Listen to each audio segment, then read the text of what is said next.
Welcome back to the beginning. Nope. Trigger get redo.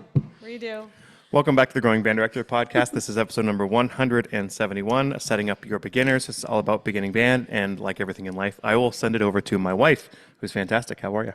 Great. Thanks for that amazing intro. Yeah, I'm good. What are we doing today? So it's me and some of my friends. I was talking at a festival. I think it was like the sixth grade festival. Yeah, Katie and sixth I grade were festival. standing outside in a hallway, and we were chit-chatting, and she was like, can we just talk about this sometime? And I was like, sure, let's record it. Let's do it. And then I talked to Jenny, and she said the same thing. And Josh is along for the ride. So I have Josh. He teaches 6th through 8th grade. Katie teaches 4th through 8th grade. Jen teaches 5th and 6th grade. And I, at my school, am in charge of 5th through 8th grade. And so it was literally you have to tell me everything that you do. And that's what I'm going to do. I'm just going to walk you guys all through what I do starting in the springtime of a child's 4th grade year through the moments when they are about to pick up their instrument. So this isn't really about your beginning lessons. This is about everything that happens prior to them actually putting their face on an actual instrument and starting their first notes. And we have some documentation that we're all Yes. looking at of things you use. For anybody who wants a copy of that, they can become a member on thegrowingbanddirector.com. Yes, all of the notes are going to be there for you. Subscribe and you'll get all of my paperwork. This paperwork has evolved over many years of tweaking and adjusting, and anybody who uses it, if you want a digital form of it, I would be happy to send it to you, or you can take mine and just print your own.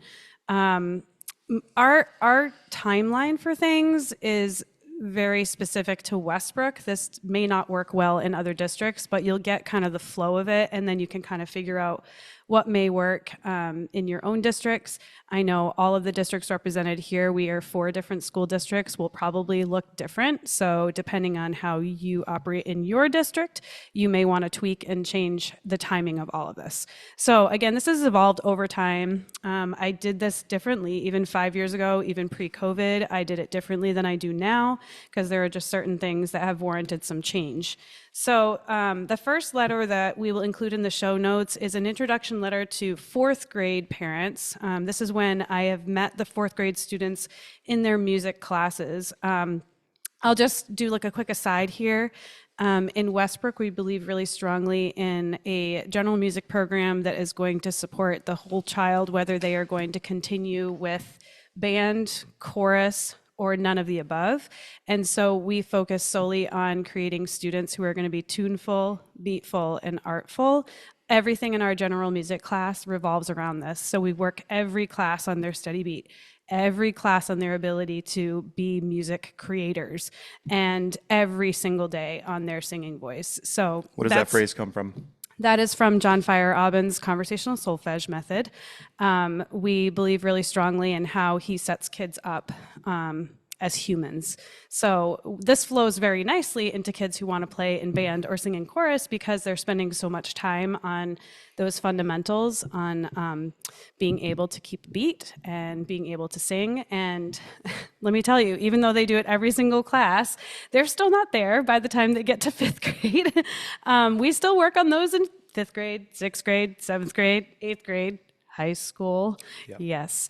It doesn't go away, but we know that without those fundamentals, every part of this beginning process would be harder. So I meet the students in their 4th grade general music class. In Westbrook, we have 9 of them. I actually end up getting a paid half-day sub who will come in and cover some classes for me so that I can go visit. Sometimes I take my prep time and I go visit. Sometimes it ends up being after my dismissal time, the hour that my school day is done and the elementary is still going, I go and visit sometimes then. But I make it a point to see every single class. I share with the students the instrument of the band. And it doesn't matter if the general music teacher has already done this, I do it again because they just think that they can pick up a guitar when they're a first-year band student. They don't realize that, no, we don't have that as an option. So I reiterate that. I usually demo the clarinet and the trombone. I find, especially with demoing clarinet is the instrument that I always push the most because it is the one that blends the best with everything, and you end up having more clarinet players in your band all the way through. I mean, really, we should have more clarinet players than Clarinet and anybody trombone else. have to be the biggest because not only do you Yep. want a lot of players there, but they also turn into other players like double For reeds sure. and low brass and things like Yep. And on average, if I start 100 students, I'm going to have 25 on the clarinet. So it ends up being a very popular instrument. And trombones, like, what band doesn't need more trombone players? So I just picked those two, and it seems to work out in our favor. This letter goes home with the students because it gives the parents a summary of what's coming up. So they've been presented with a little bit of basic information. Band doesn't really start for us until the second quarter of their 5th grade year. So when they come to school in the fall, they don't need to have an instrument. They don't need to have anything with them. They're going to be getting more information. It's basically like I'm going to pump you up and get you really excited for band, and then see you in the fall, kids, is kind of the timing. So of how before things go. COVID, you didn't do that, but No. then you changed to this and you've kept it. Yep. Why? Why Yeah. did you change to it? And then why do you still do it? So Westbrook is a community where our elementary schools go up through grade 4, and then in grade 5, it's a new school because there were 5 through 8 middle school. I was finding so much like transient community. So people were leaving, people were coming. I ended up having like 25 new students one year in 5th grade, and I was like, I can't keep up with all of this and assign instruments and like balance the band and then lose 25 kids and have 25 more kids come in that know nothing about band. So I found it to be way better to reach the students when they walk into the building as a middle schooler in Westbrook, rather than do all of the testing as 4th graders and lose 25 of them and then have 25 new students come in as 5th grade. And so it's created a lot less work for me by waiting. And by the end of the first year, they catch up and they're in the They're in the same place. They're in the same place. It's crazy. They're in the same place. And I think there's also like 5th grade in our building, because it's such a huge transition, there's all this maturing that has to happen and like organizational stuff that has to happen. And like, they don't know what they want to do in September. And here I am like trying to throw an instrument at them. It's just like not the best recruiting tool for us. So we wait until they've settled. And in the then- first quarter, don't you have them all Yes. in rotations? Yeah, the first quarter I see every kid 8 times before they actually are picking an instrument. So the pre-band work continues, and we are able to like have classes on even writing notes. We have those dry erase boards that have staff lines on them. And so I'll like pass out the boards to everybody, and we'll practice just like drawing in notes and learning note names. And it's like a general music activity, but it's totally pre-band, and it gives you a really good idea of like which kids are going to be engaged in your class and who is really capable of having some of these fine motor skills. And like, there's all sorts of things that you can do with the kids. Plus, I use this opportunity in the fall, which we'll talk about in a little bit, to test their ears and to do some audiation skills testing, which I'll share a little bit more as we go further. So that's the first letter. It's in there. You can modify it however you want. The second thing I wanted to share with you guys is this testing kit right here. I'll show it on camera, but I'll also explain what it is. This is called the Intermediate Measures of Music Audiation Kit. It's published by GIA. And it costs? I think it's like $100 for the whole kit. Maybe $150. The kit can be reused. You get it once and you just reuse it. Yeah, you just have to buy more score sheets. So what this is, and I'll show you guys an example. So this is purely testing 2 things. There's 2 tests. This first one is called the tone test. And what you would hear as a student is 3 sounds, and then you would hear 3 more sounds. And if the 3 sounds are the same, then you would circle the 2 smiley faces on the top. And if they're different, then you circle the smiley face and sad face. What this does is it eliminates almost all language barriers in Westbrook. This is a major, major deal for us. We have like, 25 different languages that are spoken at Westbrook Middle School in their families. And so a lot of these students that come to us have some limited language knowledge, and that has nothing to do with their ability to hear music. So we wanted to eliminate that, and this test had that. There's 40 examples, and then what it does, the test kit gives you a raw score and a percentile rank. So for instance, because it's an audiation test and because it's percentile norms, this is not like accuracy. It's not like if you get them all, then that means you're at 100%.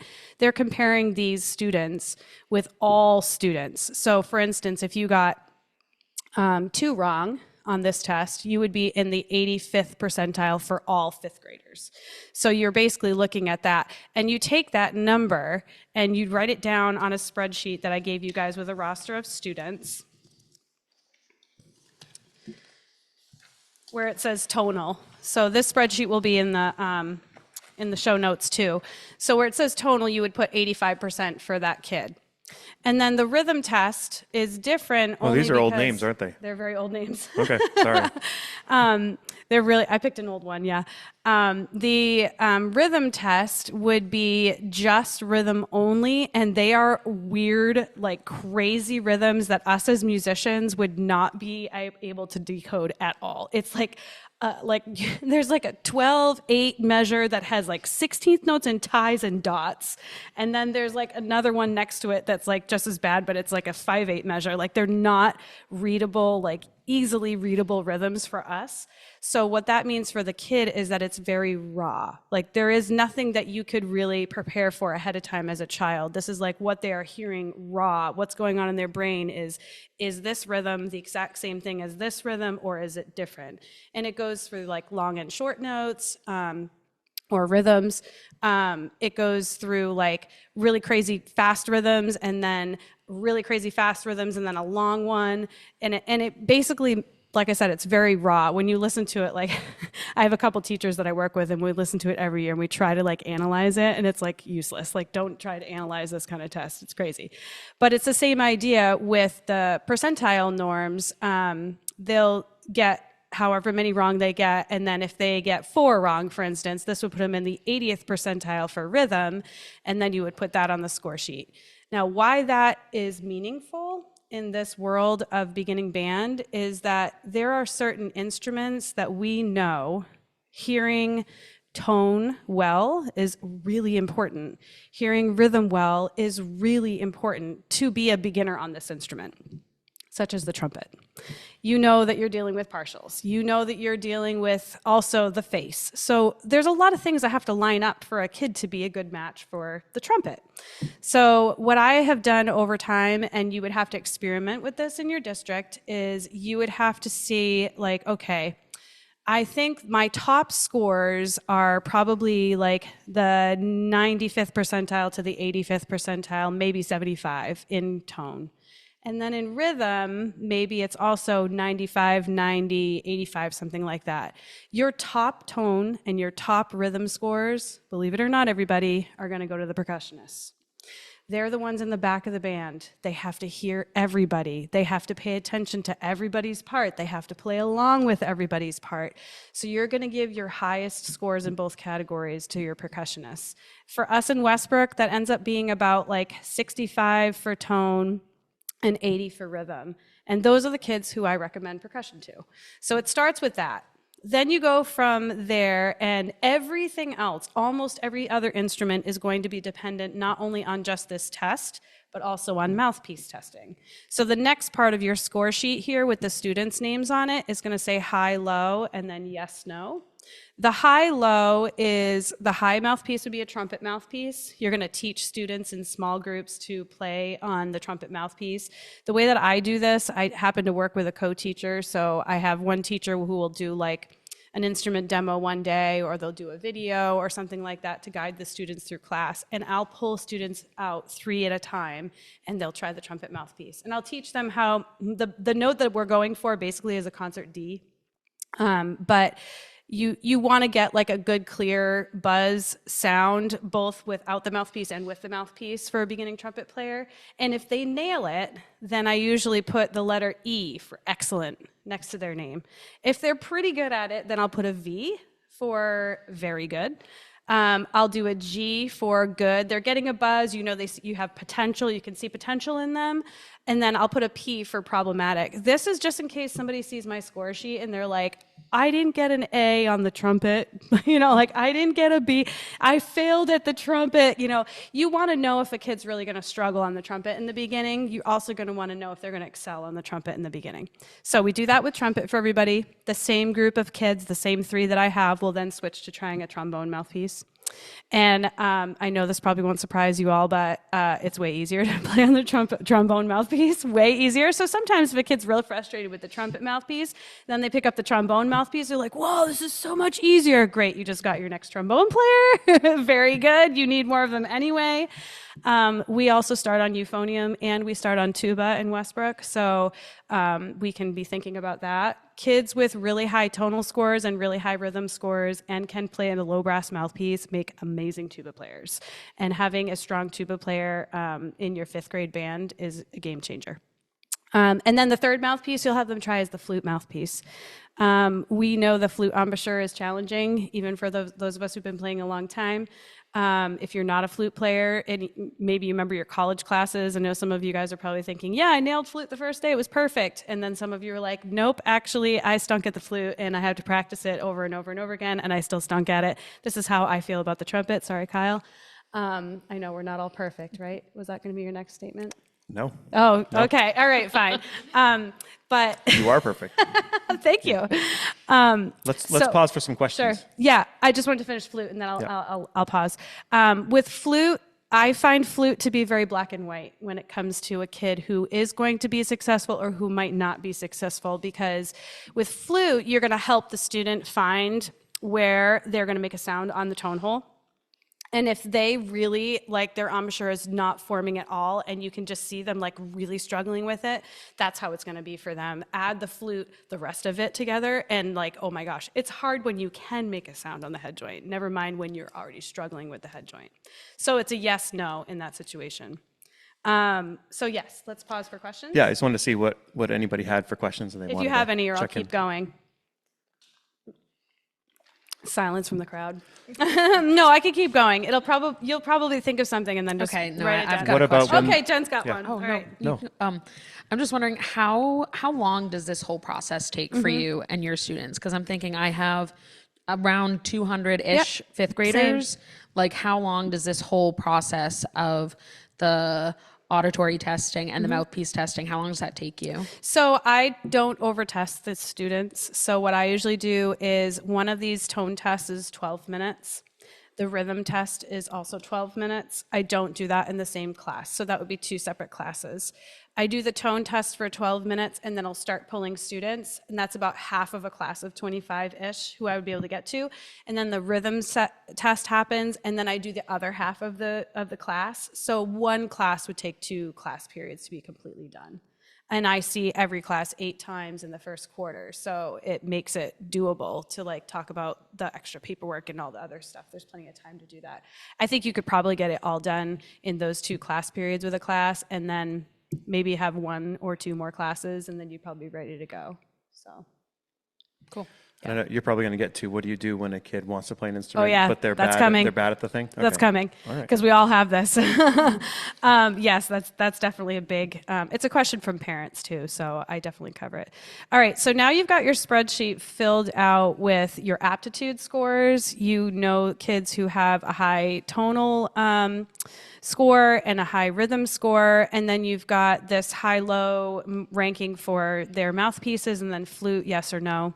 Well, what do you do with that? So again, I kind of go back to like, well, what percentage is going to work for my norm? And it did take a few years for me to figure this out. So I started with another district's numbers. I actually borrowed all of this paperwork from Larry Jackson, who teaches in Falmouth. He taught me the ropes when it came to doing all of this. There's an episode where I talked to Larry about this. I'm going to look up what number it is. It's in the 80s. I'll get back to you. Larry was hugely helpful for me putting together this paperwork and taught me kind of what his town norms were, and then I took it from there. So I'll walk you through it from what I remember off the top of my head. For trumpet, my tonal scores are going to be right around 35 to 40%. My rhythm scores are going to be right around there too, 35% for rhythm. And then I'm going to want to see either an E or a V on high. And then for tonal, for trombone, I'm going to be a little bit higher.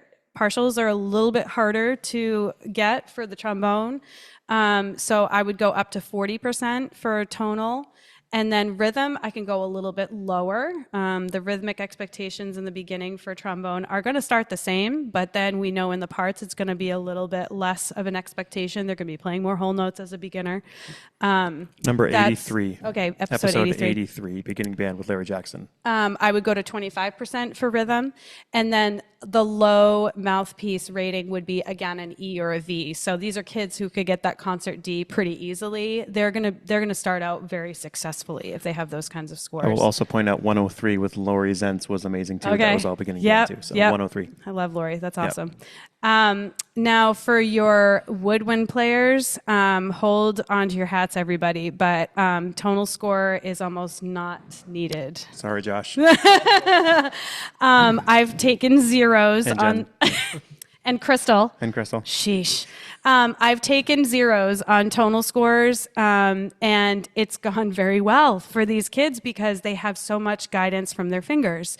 Obviously, with flute, you don't want to have like a 0 in tonal, but them not be able to play a sound on the mouthpiece. So you look right over across that column, and it says, yes, they absolutely can do that head joint, and it's coming out great. And they have a 0% in tone. It's going to work out fine. Rhythm scores for flute, because I always have so many flute players, I usually go a little bit higher on rhythm. So maybe like And you have a cutoff. 35 to 40%. Yeah. I'll talk about the cutoffs in a minute for sure. 35 to 40% for rhythm.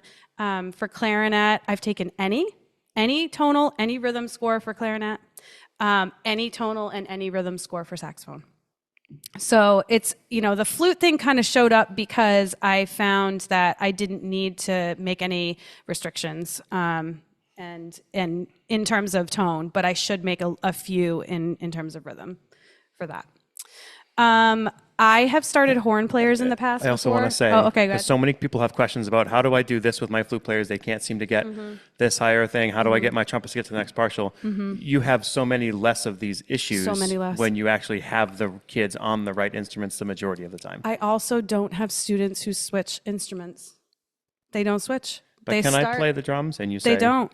No. They actually don't even ask me if they're struggling at the beginning of the year. They are probably a kid who picked an instrument that they weren't a great match for, and they already know it's coming. And so I've had these kids that in the past, before I used to do this, it was like, well, I can't play this instrument, so I should play another one. And now kids are picking instruments that they're either very well suited for, or they pick an instrument that they're not well suited for, and all of a sudden it's like, well, I know it's going to happen. I know I'm going to struggle with this a little bit, but I'm a kid who can push through. And you have those kids, you know who they are. You know the ones that are like, they've got grit.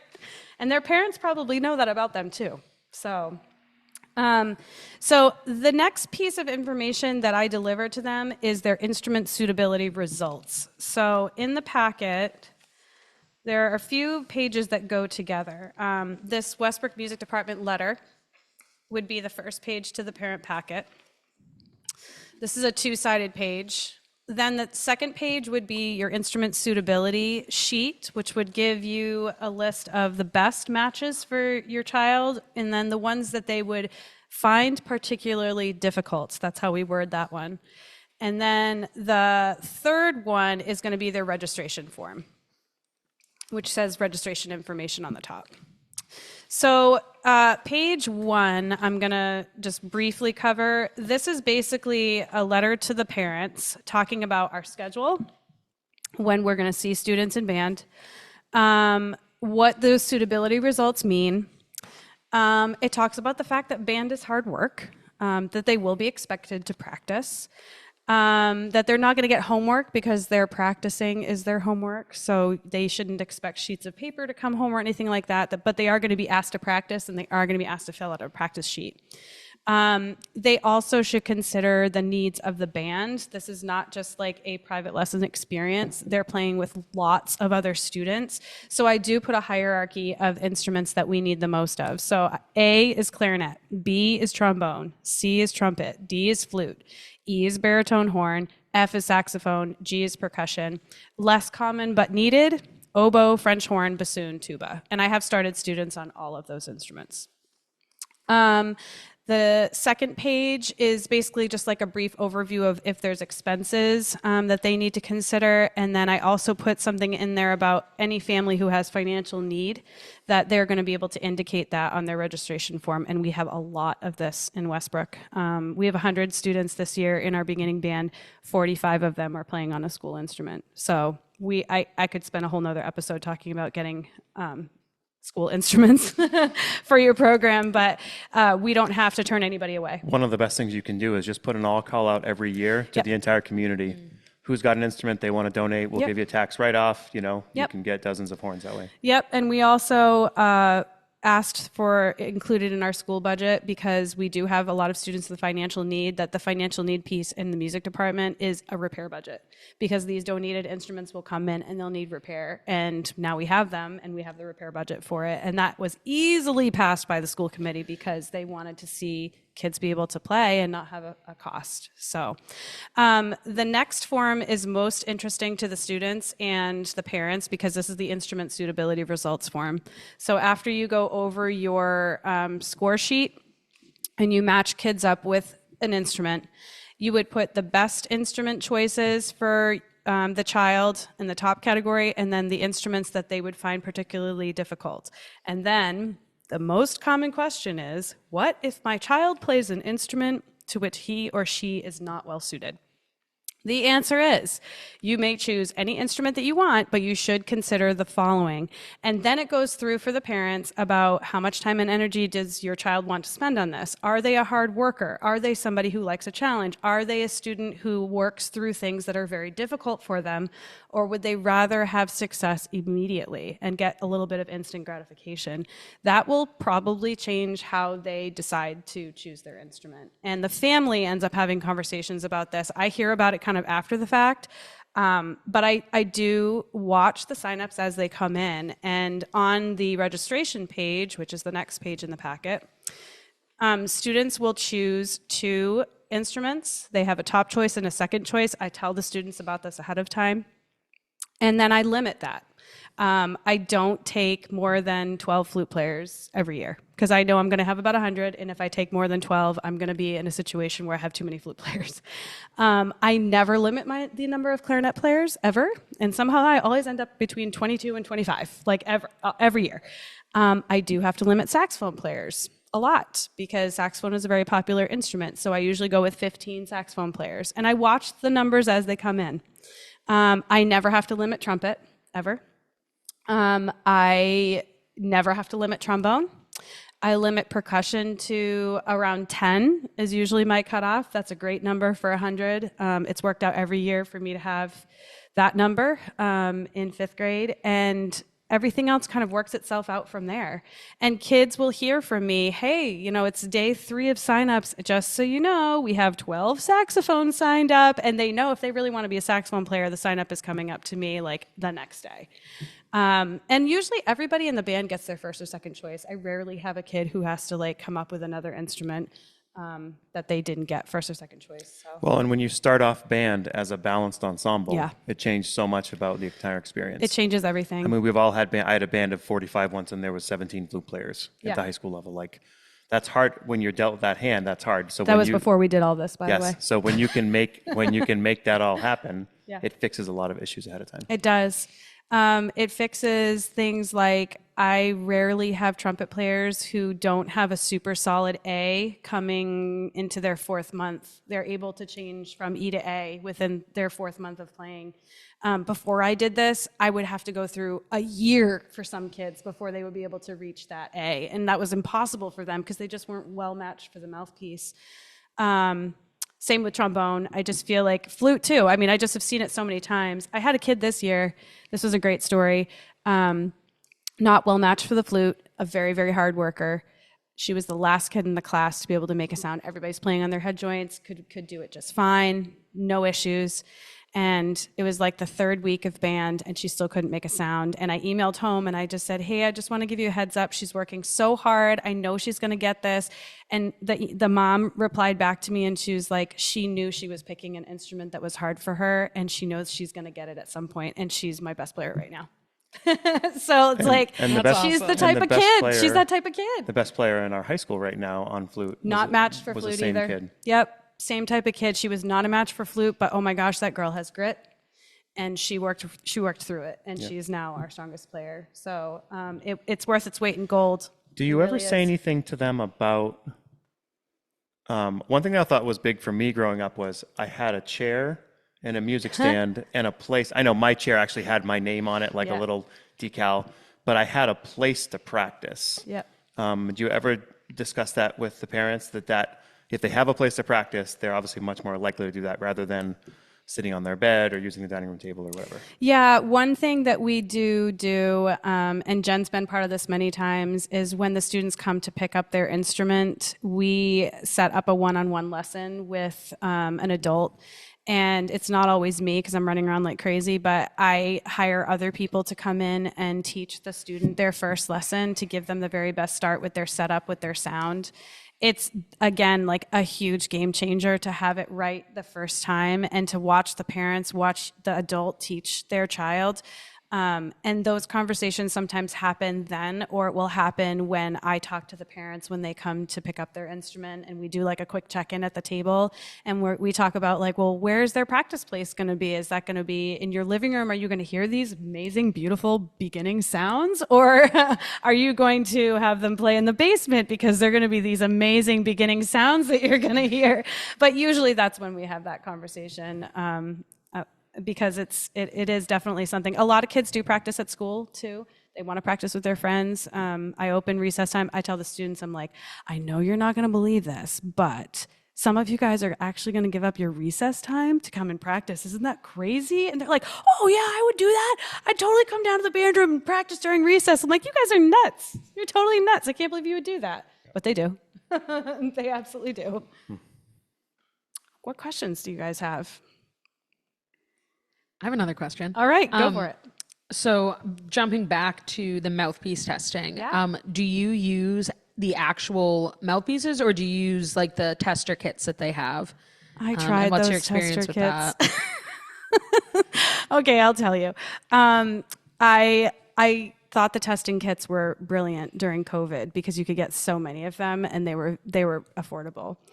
I hated the sound of the flute so much that I was like, I can't do this anymore. So I actually grabbed like 3 or 4 of the school instruments off the shelf and grabbed the mouthpieces, and I use real mouthpieces now. It's worth it. And you just spray them in between kids? I spray them in between kids. I have 4 of each, 1 for me and then 1 for each kid that's in front of me, and it works out just fine. It's the right way to go. And you don't need to deal with the reeds. I know, sorry, Jenny, but kids can mostly, for the most part, they do a really good job with clarinet and saxophone in the beginning. It's because we're the best. And okay, fine. But I don't find the challenges with the mouthpieces of the clarinet and the saxophone the way I do with the brass and flute mouthpieces. So that's why we don't test them, because we seem to be able to accomplish the embouchure correctly easier on those 2 instruments. So, yeah. Katie? Josh? Oh, go ahead. Yeah, so well, I just wanted to say that I think that this method is super cool, and really fascinating that you don't really have kids that want to switch. Yep. That's really cool to hear. My first question was, how long have you guys been doing this? I think Kyle, at some point, you probably told me, but It was like 2010, 11, 12? I was looking somewhere back at in my dates in my Google Drive, and I think the earliest one I found was 2010. We started in Westbrook in 2006, and I noticed a problem right away. I was like, this is like this random instrument selection thing. I can balance the band okay with random instrument selection, but I'll be honest with you guys, I picked the flute because it was shiny silver and it fit in my backpack, and I couldn't play the thing for 4 months and almost quit. So I was not a good match for that instrument, and I struggled with the flute and still continued to struggle for months after that. And I just didn't want kids to go through that. And this has been a game changer for our beginners. I think that the way that they sound at the concert at the end of the year is a direct result of this entire Your beginners process. can sound really good if they're set up well. Yeah, it's true. They can. And they play on their mouthpieces every class. all of their first year and at least half of their second year. And when sound gets really wonky and gross when they're in 7th grade or their 8th grade, I go right back to their mouthpieces again. And we remind ourselves about like embouchure details and things like that, that they started doing when they were in 5th grade and they were matched with this instrument. So like, I can't remember the last time I had a kid switch. I'm like 2 years, 3 years. And usually if I have a kid switch, it's because I notice that there's an issue way before the kid does. And I'm like, oh, okay, this is actually my suggestion, not you coming up to me and saying like, we had a kid who I thought was well matched for trumpet, and there just wasn't, the connection was not happening. And I was like, okay, I want you to try this instrument called the euphonium. And he like switched to euphonium, and I was like, oh my gosh, bingo, like this is brilliant. And I go look on his chart and I'm like, oh, the kid picked trumpet. He was a euphonium player, he picked the trumpet, you know, and I just could see it on the page. And so, yeah, I guess there you go. Since 2010, we've been doing this. Wow, that's awesome. Yeah. And then my other question, if it's not too far off topic, was just regarding percussionists and what you tell them, like how to practice at home, was just something I thought of while you were talking. Yeah, that's a good call. Yeah. So all of our percussionists get set up with it's basically like a junior percussion kit.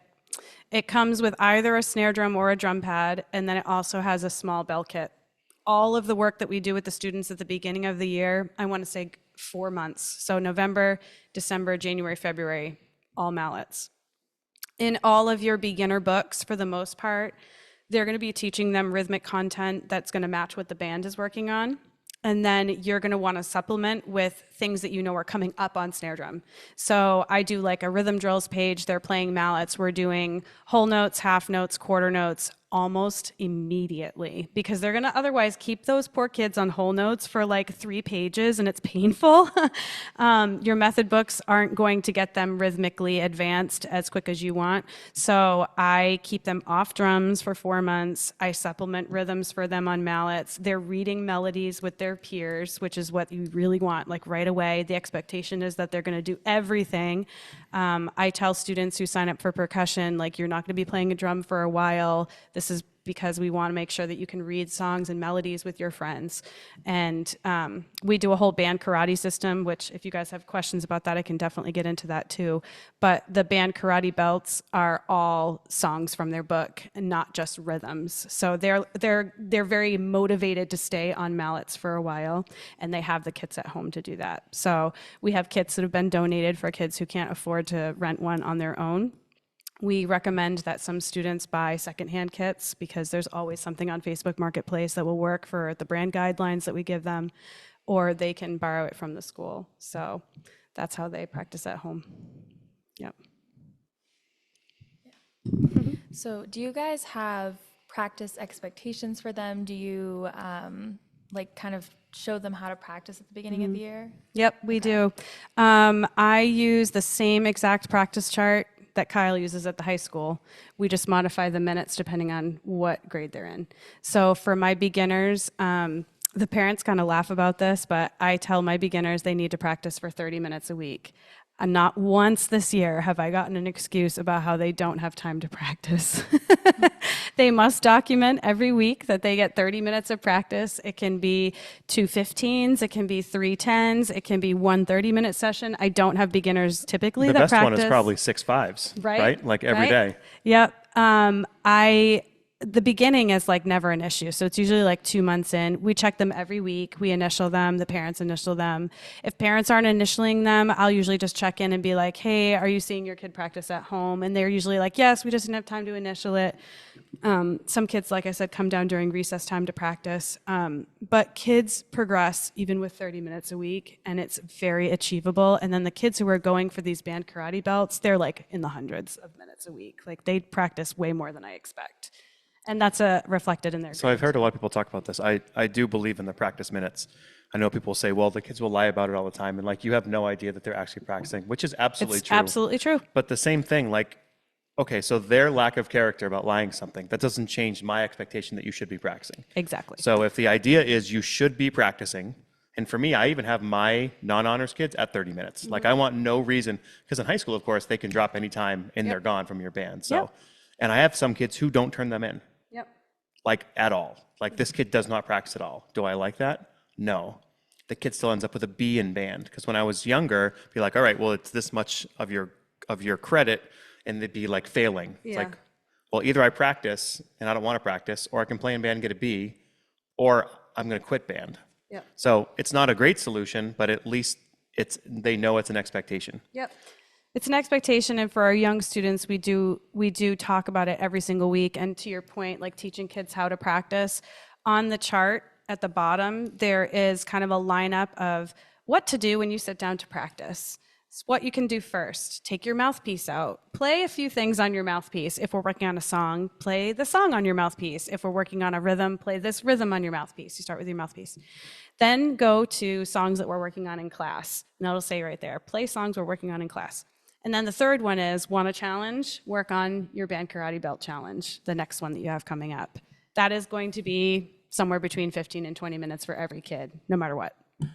So if people don't know about band karate, what is it? So you can modify this however you want. What we decided to do is we created a set of exercises from their book, and then each exercise correlates with a colored ribbon. So the colors in order are red, orange, green. Then there wasn't yellow at the store that day. That's why I skipped yellow. Red, orange, green, blue, purple, black. So there's 6 levels in every grade. And each level is going to add something. So like the first one is a 3-note combo exercise. That's a red belt. Most kids can get that within 2 weeks. Except for the flutes, it might take them 3 because they have to switch from D to C, and that's impossible. And then the second one is hot cross buns, because then they have to learn 3 different rhythms. The third one is Merrily We Roll Along. The fourth one is Twinkle Twinkle Little Star. So by then they've got a 6-note range.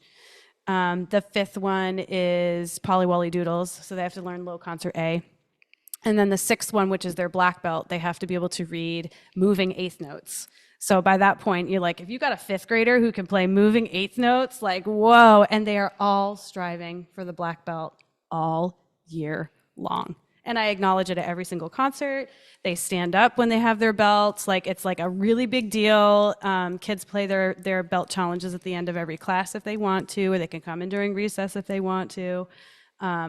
It is extremely motivating for a kid to have a red ribbon tied to their instrument or their instrument case. It will shock you how much that they work for these ribbons. It's crazy. And then when they finish the 5th grade belts, I actually create 6th grade belts and 7th grade belts. And at our concert in a couple of weeks, there'll be a couple of 5th graders that are working on 8th grade belt challenges, which my 8th graders don't complete anymore, by the way, because they're way too cool for belts now. Yeah. But the 5th graders think the 8th grade belts are really something. And I've had high school kids who want me to bring back belts. Yeah. I haven't done it. It's because all of a sudden belts are cool by the time they get to high school again. Yep. Like they want them back. So that's kind of the lineup for their practice charts and their routine. What else? Here we go. So my question was about limiting the number of instruments for particular instruments, capping it at a certain number. Yeah. And if when you first started doing that, if there was like any pushback with parents or anything like that. Not really. Now, if you have, okay, I'm taking 12 flutes, and a parent is really pushing, and it's number 13, you'll probably take them. I probably right? do. I mean, it's very rare, but when you get to that point, it's usually like the family has an instrument. The kid has. So for them not to play flute is going to cost money. Yes. Whereas they have something. The kid has been wanting to play flute. Now, why they didn't sign up the first day, I still don't know. But, things happen. Kid went on vacation. Parents forgot the form. Like, whatever. I don't know. But, yes, there are definitely situations where, like, that 12 becomes 13 or, that 10 becomes 11. There's definitely, like, some wiggle room there. Maybe I have too many forms and I haven't actually processed all of them yet, and then there's another one that comes in and they just slide right in. So I do have a cap, but I also am realistic if it needs to fudge one way or the other. What I don't want to see is 20 drummers and 17 flutes. And do you do like first come first serve, or do you go back and look at their score and like take the highest scores of the ones that have come in? Or they run to me with their sheets the day after I pass them out. Enthusiasm. they run. I sit in like the lobby of school, and like all the other unified arts teachers, they know it's coming. They're like, oh gosh, here they come. And there's like kids running down I usually make like the registration form is yellow or something. They're like running down the hall with their yellow forms in their hand. I got it. And they're like so insistent on getting it in. So there is that. There's some urgency created by having those number caps. That's not a bad thing.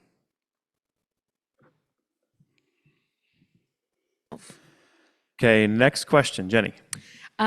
So wondering when you do your woodwind mouthpieces and you're working with saxophones and clarinets, do you save your ears and keep necks and barrels on, or do you go just straight mouthpieces? Raise your hand if your favorite sound in the whole world is the saxophone beginner. And by that we mean no. Coming from the two saxophone players. That's got to be the worst sound of a beginner in the whole universe. It's awful. So there's two methods to my madness here regarding saxophone. I'll start with saxophone first. When I teach the students how to assemble their instruments, we do partial assembly for the first class. Usually we don't make it farther than that because it takes forever. They do the neck, mouthpiece together, reed, hold with your thumb, ligature, tighten the screws. So they've got this one piece in their hands right now. That is what we always put together for our mouthpiece sounds, always. I can't stand the saxophone mouthpiece by itself. I can't. So why do you do that instead of put the ligature and then slide the mouthpiece in so we don't damage the reed? So I find for a beginner that holding it on with the thumb all the way to the edge of the reed stabilizes the reed enough that when they put their ligature on, it doesn't move the reed. Just personal preference. I've done it both ways, but they're also putting screws facing towards them, and I dot the top screw. We could talk about prepared instruments. That's like a whole nother episode. Well, do you want to get in here? Because I think that's... Do we have time to do that? Of course we have time. Okay. All right. Well, okay. Do you have time? So with regards to prepared instruments, all of my beginners, when they pick up their instrument, either rental or school-owned or an instrument that has been previously purchased, the instrument is prepared so that, like, for instance, on saxophone, since that's what we're talking about, we dot all of the keys that they're going to use.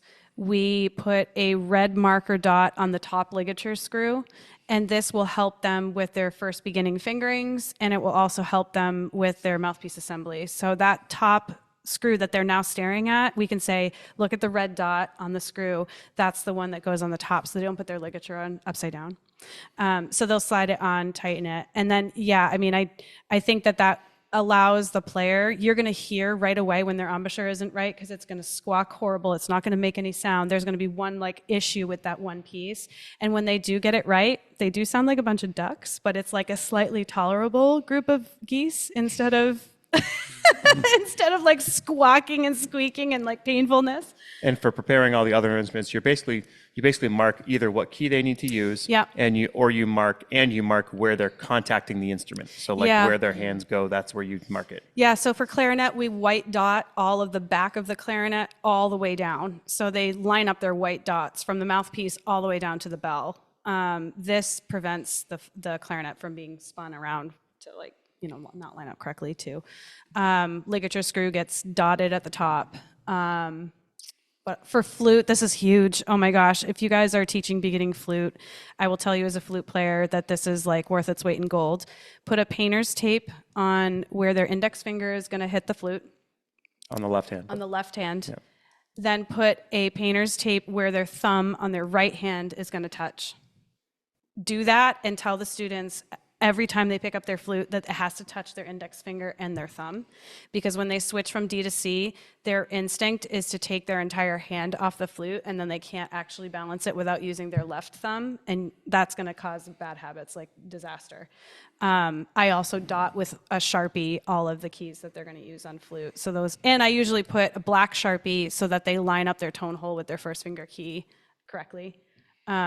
So you're assembling the instrument, you're dotting it and putting painter's tape on it in places so that you know when the kids put it together, you can give them like contact point this, and it's going to help them. When you put the two trombone pieces together, there's a line. There's a line. Where you can line it up so they know it's right. Yeah, it's a black Sharpie line that is going to line up the two joints together. And it takes time to prepare those. It does. So if people have home instruments, you ask them to bring them in ahead of Yep. time, so Yep. you can spend a couple weeks getting things ready. Yeah, and I've had kids bring them for their like first lesson with their whoever their adult is going to be that they're working with, and sometimes I'll do it like right at the table, and they bring their instrument in, and I like play test it really quick, and then I dot it, and I have tape with me or whatever that I need just in case I have to do one last minute. That happens.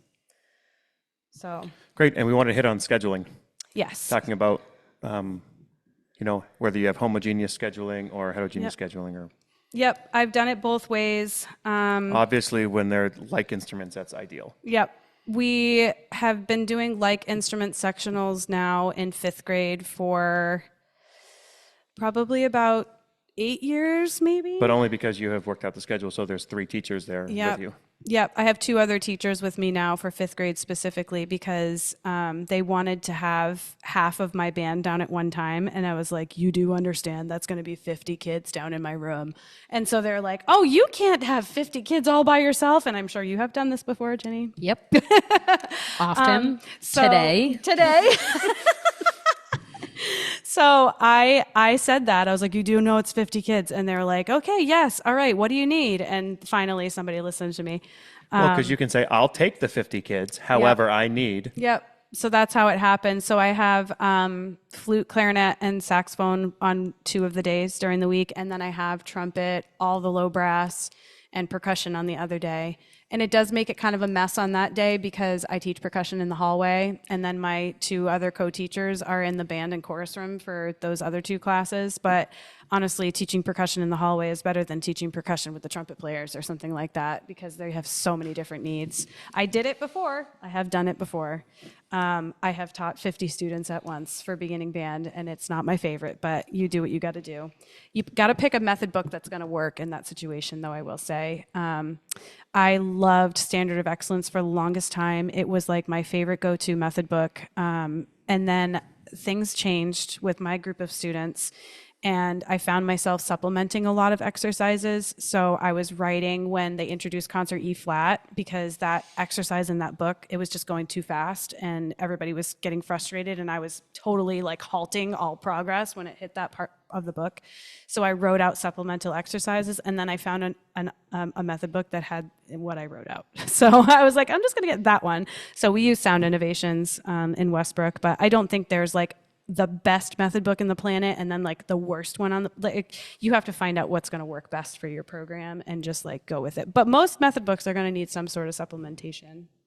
Yeah, it's important to know that your method book is not your entire curriculum. true. Your curriculum is the instrument. Like, how can you progress them on that instrument? And if you need to be writing Sibelius or finale files to help them get along Yep. the way, that's important to do. Anything. I mean, like I said, I supplement with my percussion all the time because they don't do a great job with percussion books in general. And if you had percussion in your group of 50 somewhere, you're going to have to turn that whole note into 4 quarter notes and give them that exercise instead, and just be like, here is your special percussion exercise that we are going to do on number 3.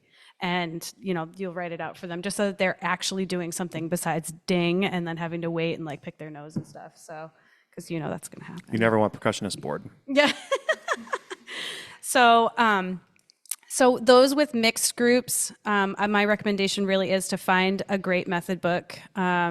I would say supplement a lot, do things by ear, do things that are call and response. That's going to be your best friend. A lot of the stuff Lori Zenz said on episode 103 was all about stuff like that. Yep. Like a lot of out-of-the-box things you can do to get them doing the fundamentals, but also having a lot of fun with it at the Yep. same time pretty early. Do a rotation with your mouthpiece sounds. So like one day you'll just do it in like score order and have them all play their mouthpieces like on a whole note or something, or pick a rhythm of the day and have them all do it on their mouthpieces, just going around the room. I've done that before.